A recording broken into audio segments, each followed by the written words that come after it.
सोने और ग्लैमर की दुनिया से एक बड़ी खबर आ रही है। एक जाना माना ट्रेडिशनल फैमिली बिजनेस अब पब्लिक होने जा रहा है। तो चलिए आज इसी पर बात करते हैं। ग्रोवर ज्वेल्स के इस बड़े कदम का आखिर मतलब क्या है?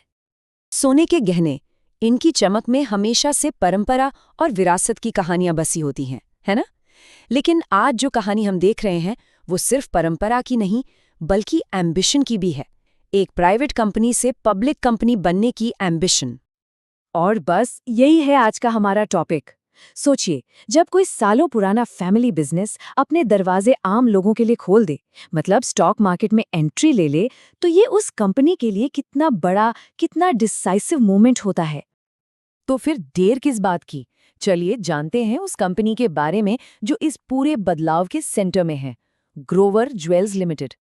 तो सवाल ये है कि आखिर ये ग्रोवर ज्वेल्स है कौन और इनका काम क्या है, मतलब इनका बिजनेस मॉडल क्या है। चलिए एकदम बेसिक से शुरू करते हैं।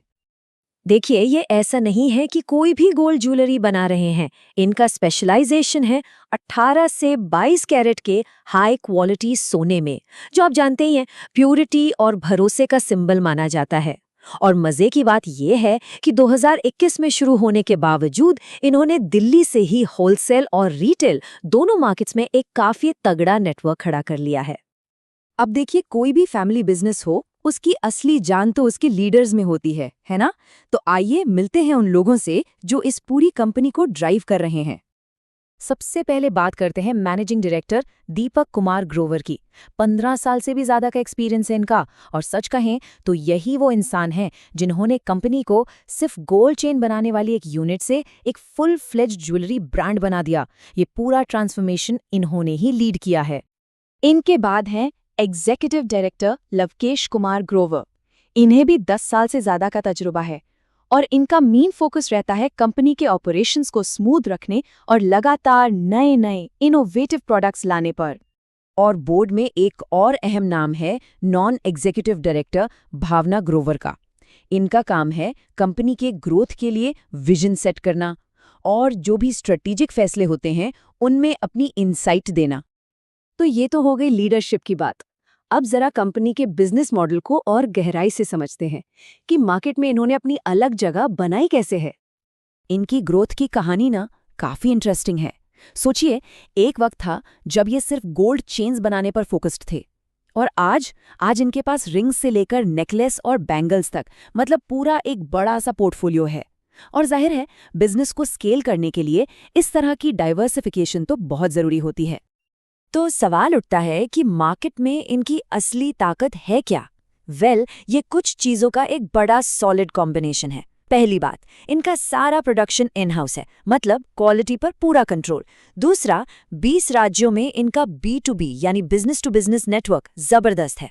ऊपर से इनके पास प्रोडक्ट्स की एक बहुत बड़ी रेंज है। और सबसे बड़ी बात, ये सिर्फ इंडिया में ही नहीं खेल रहे हैं, बल्कि ऑस्ट्रेलिया और UAE जैसे इंटरनेशनल मार्केट्स में भी अपनी जगह बना चुके हैं। अब किसी भी कंपनी की बात हो और नंबर्स की बात ना हो तो कहानी अधूरी लगती है। तो चलिए अब जरा इनके फाइनेंशियल्स पर नजर डालते हैं। देखते हैं कि आंकड़े क्या कहते हैं इनकी सक्सेस के बारे में। जरा इस नंबर पर ध्यान दीजिए।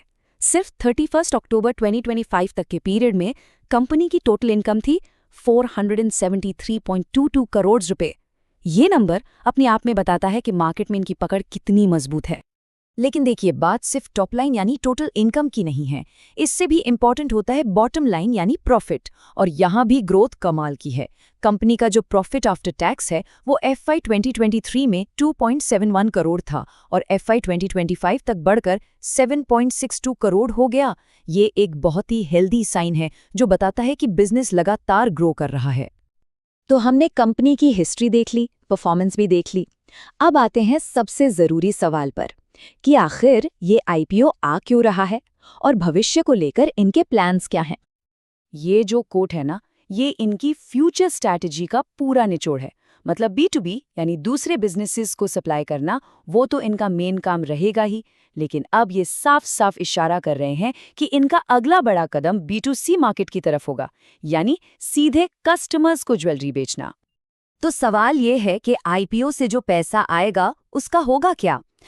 इसे दो मेन जगहों पर यूज किया जाएगा। पहला तो है वर्किंग कैपिटल के लिए, मतलब बिजनेस के रोज के जो खर्चे होते हैं उन्हें पूरा करने के लिए, ताकि ऑपरेशंस में कोई रुकावट ना आए। और दूसरा जनरल कॉर्पोरेट पर्पस के लिए, जो असल में कंपनी के अगले फेज के एक्सपेंशन को फ्यूल करेगा। आप कह सकते हैं कि ये भविष्य के लिए इन्वेस्टमेंट है। इनकी ग्रोथ स्ट्रैटेजी बिल्कुल क्रिस्टल क्लियर है, 4 मेन पॉइंट्स पर टिकी है। पहला, अपनी प्रोडक्शन कैपेसिटी बढ़ाना। दूसरा, साउथ इंडिया और इंटरनेशनल मार्केट्स में और मजबूती से पैर जमाना। तीसरा, जैसा हमने बात की, B2C रिटेल में उतरना। और चौथा, अपने प्रोडक्ट पोर्टफोलियो को और ज्यादा डाइवर्सिफाई करना। एकदम साफ रोड मैप है फ्यूचर के लिए। और जो लोग इस आईपीओ में इंटरेस्टेड हैं उनके लिए कुछ ज़रूरी डिटेल्स ये रहीं। इशू खुलेगा 4 से 6 फरवरी 2026 तक। प्राइस बैंड 83 से 88 रुपए प्रति शेयर रखा गया है और लॉट साइज है 3200 शेयर्स का। तो आखिर में सवाल यहीं आके रुकता है कि क्या परंपरा की मजबूत नींव और फ्यूचर की इतनी क्लियर स्ट्रैटेजी के साथ ग्रोवर ज्वेल्स पब्लिक मार्केट में भी उतनी ही चमक बिखेर पाएगा? ये तो वक्त ही बताएगा कि ये ज्वेल अपनी असली कीमत साबित कर पाता है या नहीं।